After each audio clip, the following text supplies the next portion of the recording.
dia à tarde, nem de manhã. Pelo contrário, tem gente enchendo o saco antes do almoço e logo depois do almoço. Mal dá para dar uma cesteada, o cara já trazia questões. Então, parabéns, cara. Tu, por conta própria, está aqui tirando dúvida, né? É um exemplo.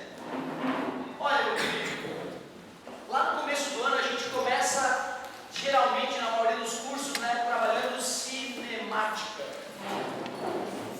E aí depois, no meio do ano, a gente acaba se esquecendo de alguns detalhes importantes. Vamos começar a nossa revisão por aqui. Conceitos básicos. Conceitos básicos de cinemática. O aluno tem que saber que referencial é o ponto escolhido para medir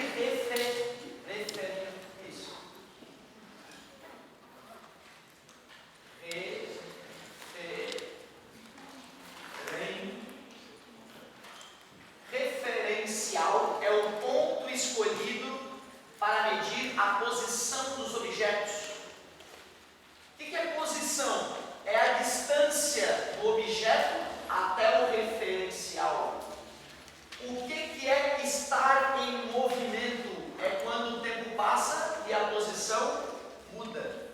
O que é estar em repouso? É quando o tempo passa e a posição não muda.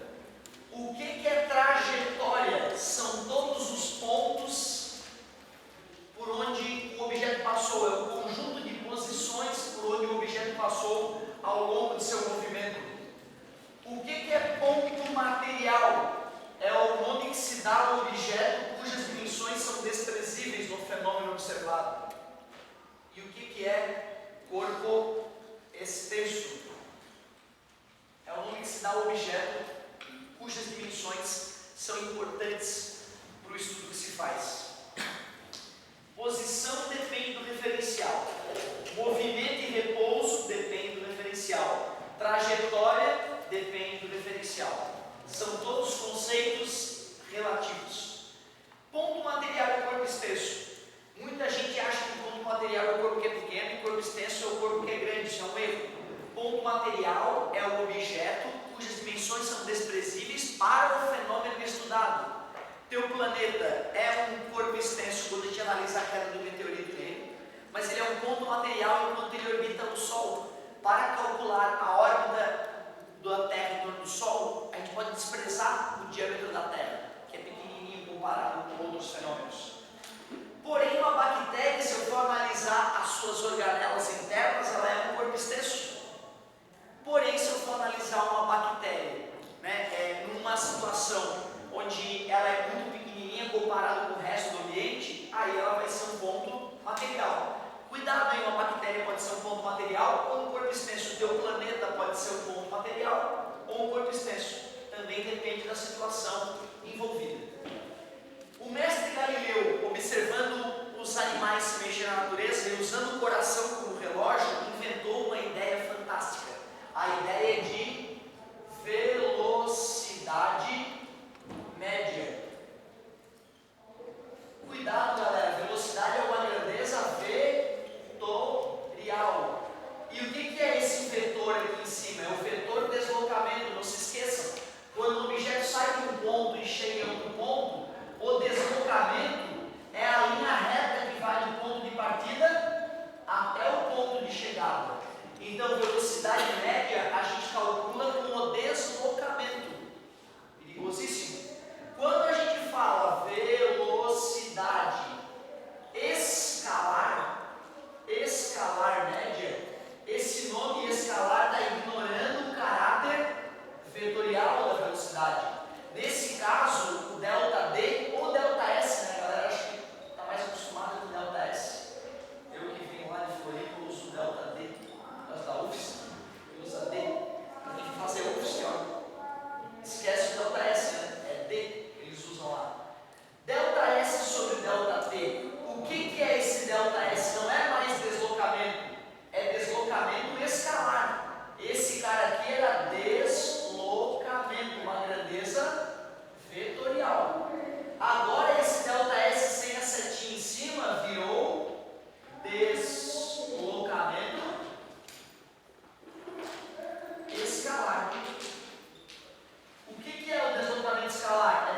posição final e subtrair a posição inicial, independentemente de ter sido em linha reta. Cuidado, é importante saber que falou em velocidade é vetorial. Se ele coloca a palavra escalar no nome, ele está te dando um alerta. Olha, agora eu estou ignorando o caráter vetorial. Essa questão, cara, essa equaçãozinha aqui, como o aluno gosta de usar ela, ele tem que saber que tu não pode usar ela em qualquer momento, pessoal. Essa equação, ela só é válida para velocidades constantes. Tu não pode usar essa equação numa situação onde a velocidade do corpo está variando. Então, anota aí no cantinho, só para movimento uniforme. Se o movimento não for uniforme, essa forma é lixo. O pessoal conta que o Galileu Galilei chamava os alunos dele no bosque para mostrar a ideia de velocidade. E ele falava para os alunos, ó, tá vendo as cabritinhas chegando? Os alunos falavam assim. Quando as cabritinhas começavam a chegar nas árvores igualmente espaçadas, o Galileu usava o coração para perceber quantas batidas de coração demorava para o grupo de cabritinhos chegar na próxima árvore. E aí depois que ele mapeava 3, 4 batidas de coração de uma árvore para outra, ele fechava os olhos e depois de vários minutos em silêncio e com os olhos vendados ele falava, agora as cabritinhas estão na 24ª árvore. E os alunos, o mestre Galileu prevê o futuro, o mestre Galileu consegue prever o futuro mesmo com os olhos vendados. Claro que na verdade ele estava usando essa ideia boa, né? Ele já tinha calculado o tempo com o coração e já tinha mapeado a velocidade. Medindo o tempo com o coração, ele sabia quantas cabritinhas tinham caminhado. E aí usava esse conhecimento para chocar os alunos dele como se ele fosse vidente. Com certeza o aluno um dia deve ter pegado uma pedra na mão e enquanto o mestre estava vendado, tacou a pedra nas cabritinhas. E as cabritinhas apavoradas começaram a correr. E aí o mestre, obviamente, na hora de mostrar toda a sua capacidade premonitória, se ferrou. Os alunos devem ter rido da cara dele naquela tarde. Ah, que idiota, Galileu, errou. Ele, na mágoa dele, deve ter pensado, eu vou aprender a calcular a posição das cabritinhas mesmo quando elas mudarem de posição. Foi mais ou menos assim que surgiu a ideia de aceleração. É alguém querendo calcular como que a velocidade muda. Como é que se calcula a aceleração média? Pega a variação da velocidade e divide pela variação do tempo. Isso são grandezas vetoriais. Se o sujeito chama de aceleração escalar média, é porque ele está aqui informando que ele está ignorando o caráter vetorial. Aí nesse caso, ΔV não é o vetor velocidade final menos o vetor velocidade inicial. Nesse caso, ΔV é o módulo da velocidade final menos o módulo da velocidade inicial. Cuidado, hein? Esse ΔV, que é grandeza vetorial, é tu pegar a velocidade final, vetorial, e subtrair a velocidade inicial, vetorial. Vetor é uma encrenca, tu sabe? Vetor é sempre mais delicado. Então, peraí. A partir da ideia de velocidade média, já que ΔS é S menos S0 e ΔT é T menos T0, o T0 eu posso zerar, já que eu sou o dono do cronômetro, eu posso zerar meu cronômetro. Está dividindo, passa multiplicando, menos passa mais. Fundamental ao aluno ter consciência que a equação da velocidade média, a definição de velocidade média, nos permite chegar nessa equação, que é chamada de equação horária da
só para o uniforme, né? Só para o uniforme ela serve. Ela foi desenvolvida para o movimento uniforme. Com certeza. Serve. Essa equação serve para o movimento uniforme? Serve, porém é inútil. Jamais usaríamos ela. Beleza? Até agora eu só te ensinei a calcular posição, velocidade e tempo quando a velocidade é constante, e já te mostrei a ideia de aceleração quando a velocidade varia uniformemente. Não custa, né? Não custa, só para movimento uniformemente variado ou movimento uniforme. O que eu quero te dizer com essa observação? Eu estou te afirmando que se a aceleração do cara não é constante, essa fórmula também não vale. Quem tentou calcular a aceleração do Usain Bolt lá no Enem através dessa equação se estrepou, porque não ia funcionar, porque ele não estava acelerando uniformemente. Quando ele dá uma passada no chão, ele acelera. Enquanto ele está no ar para dar a próxima passada, a aceleração dele muda, né? Então a aceleração dele é os trancos, à medida que ele dá as passadas. Usar essa equação numa situação onde a velocidade varia não uniformemente também é válido. Importante saber disso. Professor, quando é que eu vou aprender a lidar com situações onde a aceleração muda? Só na faculdade. No ensino médio a gente não trabalha com situações onde a aceleração muda com o passar do tempo. Para que a gente possa avançar no nosso estudo, só se nós usarmos propriedades dos gráficos agora, assim como o mestre Galileu fez. Vamos fazer gráficos e relembrar as propriedades importantes para que a gente possa avançar na nossa revisão. Os gráficos mais comuns de aparecer para a gente, quais são? Os gráficos, vamos fazer uma revisão da parte gráfica. Ou o gráfico fala da posição versus tempo, né? Ou o gráfico fala da velocidade versus tempo, ou ainda uma raridade, o gráfico cobra interpretação da aceleração com o passar do tempo. Como eu acabei de te falar, no ensino médio a gente não trabalha com aceleração aumentando ou diminuindo. Ou a aceleração é positiva e constante, ou a aceleração é negativa e constante, ou o corpo não tem aceleração.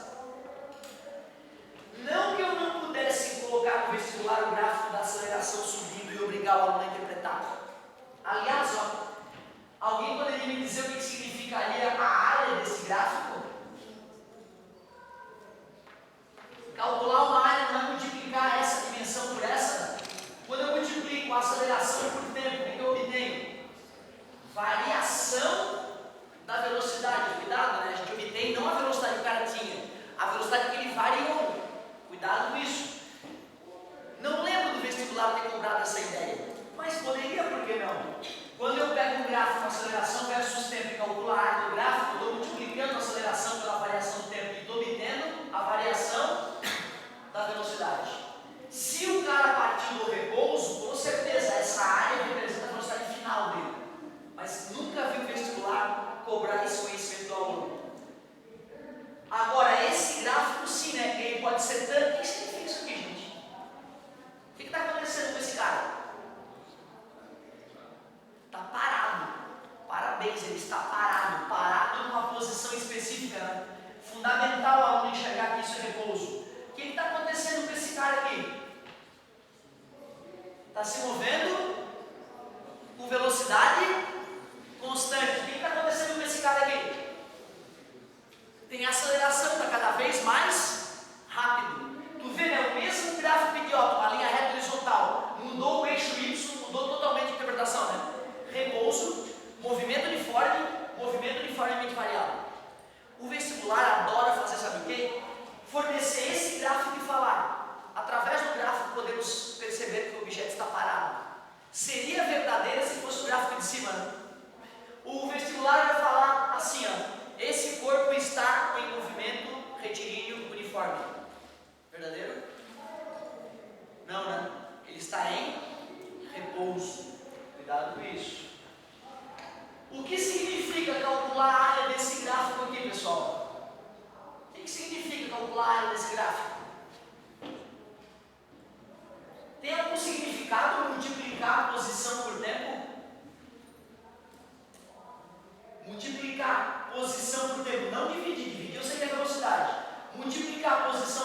será que tem alguma interpretação? Por incrível que pareça, não. Calcular áreas e gráficos não significa nada. Perigoso, né? Às vezes a gente decora, calcular o gráfico dá algum resultado. Nesse gráfico não tem significado nenhum. E nesse gráfico, velocidade versus tempo, o que significa essa área? Cara, é a propriedade mais cobrada, pode ter certeza disso. Das propriedades de cinemática mais cobrada é que a área do gráfico velocidade versus tempo resulta no quanto o sujeito se deslocou. Claro, daqui, ó, velocidade vezes tempo é o quanto o cara se deslocou. Isso sim pode ser cobrado. Como eu havia dito, eu nunca vi o vestibular fazer essa exigência, mas não custa fazer o comentário. A área desse gráfico não significa nada. A área é igual a nada. Agora uma outra pergunta. Se esses gráficos são inclinados, vamos fazer os mesmos gráficos. Posição versus tempo. Velocidade versus tempo. E já que nós estamos nos arriscando, aceleração versus tempo. Um gráfico reto e crescente. As áreas continuam valendo essas propriedades, tá? Essas propriedades continuam valendo. Só que agora eu quero uma outra interpretação. O que significa esse ângulo? Esse ângulo mede o quê? Está relacionado a quê? Esse ângulo que esses gráficos fazem com a horizontal. Boa, deixa eu ver qual deles. Primeiro, segundo ou terceiro? O primeiro. O que é esse cateto aqui, gente? É o delta S, aceito? O que é esse outro cateto aqui? É o delta T. O que é a tangente de um ângulo? É o cateto oposto sobre o cateto adjacente, né? O que é distância sobre tempo? Velocidade, né, cara? Então tu vê, ó, no gráfico posição versus tempo, quanto mais inclinado está o gráfico, mais rápido o sujeito está. É a velocidade. Então imaginem vocês que eu pego um gráfico posição versus tempo e começo a aumentar a inclinação dele. Tu percebe que o ângulo está aumentando, ó? O que está acontecendo com a velocidade em módulo? Aumentando ou diminuindo? Aumentando, né? Se o ângulo está aumentando, quando aumenta o ângulo, aumenta a tangente e aumenta a velocidade também. O cara está cada vez mais veloz. Já se o gráfico fosse uma curva diminuindo de inclinação, esse gráfico mostra um sujeito que está com a velocidade cada vez menor. Concorda comigo? Tu vê só de saber que a inclinação do gráfico corresponde à velocidade, o cara já entende esse detalhe. E agora é contigo, hein? Esse cateto vertical aqui representa o quê? Delta V, variação da velocidade. Esse cateto horizontal, delta T. O que é a tangente de um ângulo do triângulo retângulo? Cateto oposto sobre cateto adjacente. Com certeza, agora sim. Agora eu posso dizer que quanto mais inclinado, maior a variação da velocidade. É isso aí mesmo. Será que tem interpretação para isso aqui? Que é esse cateto aqui? É a variação da aceleração. O que é esse cateto aqui? É a variação do tempo. O que é a tangente de alfa? É a variação da aceleração sobre a variação do tempo. Esse ângulo mede o quanto a aceleração está mudando. Nós trabalhamos com mudança de aceleração? Não, esquece, isso não deve ser cobrado, nunca foi discutido no ensino médio. O gráfico esperado é uma linha reta horizontal para aceleração, certo? Mas, se nos botassem dois gráficos de aceleração com inclinações diferentes, pensando um pouquinho na geometria e na física básica da história, ela vai perceber que o gráfico mais inclinado, o cara está mudando de aceleração mais rapidamente do que o outro, nada demais.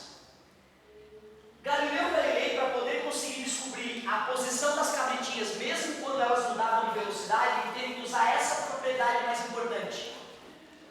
No movimento uniformemente variado, no MOVE, se eu faço o gráfico da velocidade versus tempo, o gráfico tem que ser uma reta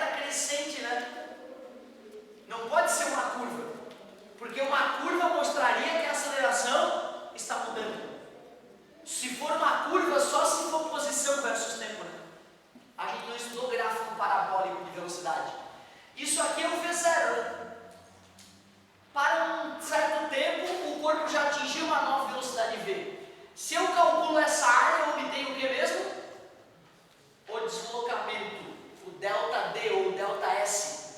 Área de um trapézio, base menor mais base maior, vezes altura dividido por 2. Tu faz essa continha, vai surgir aquela fórmula. É dessa conta que surge a equação por área da posição para movimento uniformemente variável. Só para mu ou move. Tu consegue enxergar que com essa equação, aquela equação que foi derivada da fórmula da velocidade média não é mais necessária?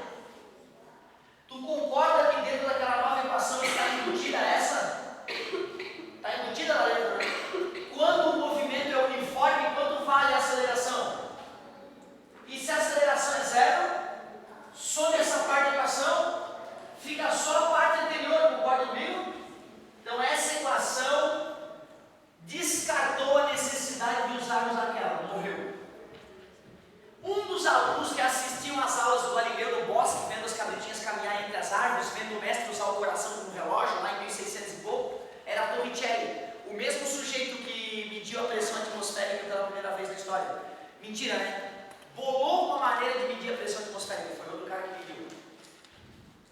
O Torricelli estava assistindo às aulas do Galileu lá em 1600 e pouco, e ele viu o mestre falando sobre essa equação. Naquela época, tá, pessoal, não existia sinal de igual, nem mais nem vezes. Essa equação era uma frase. A velocidade final de um objeto é igual à sua velocidade inicial somada com o produto de sua aceleração pelo tempo passado. Ou seja, era uma frase. Era muito mais difícil pensar naquela época. Hoje está tudo organizadinho, mais pensamentos. Antes as equações eram trabalhadas em forma de poemas, uma linha depois da outra, explicando o que foi feito. Tu imagina a capacidade do Torricelli. Escutou e entendeu o que o mestre disse quando ele falou sobre a ideia de velocidade. Escutou e entendeu o que o mestre disse quando ele falou sobre os objetos que mudavam de posição, mesmo variando a velocidade. Torricelli então usou toda a sua habilidade matemática para isolar o tempo numa equação e substituir na outra. Depois de um certo algebrismo nasceu a famosa equação de Torricelli, que são as